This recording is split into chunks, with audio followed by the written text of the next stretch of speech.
The National Environment Policy is being reviewed to strengthen enforcement and curb ongoing environmental degradation across the country. We are strengthening policies and laws to protect the wetlands, and I would like to applaud all our partners who are supporting us, because we are in the process of coming up with a specific law, specific policy for wetlands management.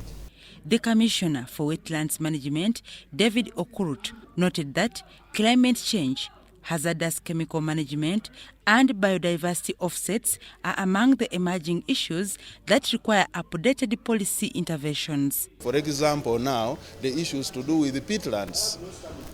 So that's why we need to amend the law, so that as we begin to do trade on carbon, especially from peats, which is in wetlands, we have an enabling environment, which is a policy environment. We need to create a clear divide between wetlands, forests, environment, and other ecosystems. What are these management requirements for each of these components? What are these key institutions that support the law in terms of its implementation? This was during the second National Dialogue on Wetlands, which aimed to harmonize strategies, share innovations, and elevate the role of wetlands in Uganda's climate agenda.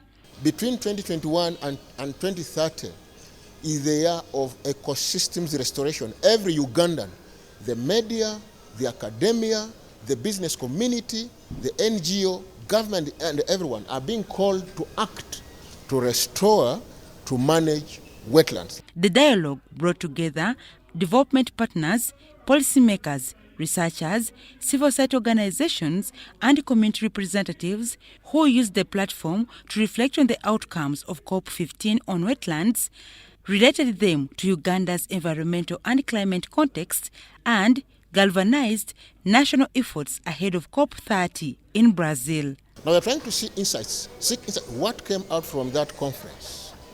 How does it speak to us in Uganda today? And then what do we need to borrow from it to take to COP?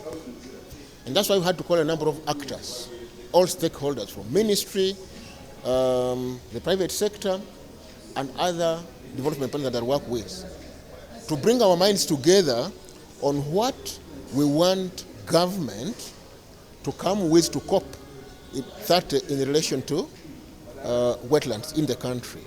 The discussions come at a time when wetlands are disappearing 3 times faster than forests, with a global loss of 35% since 1970, and Uganda's wetland coverage dropping from 15.6% to 9.3% since 1995.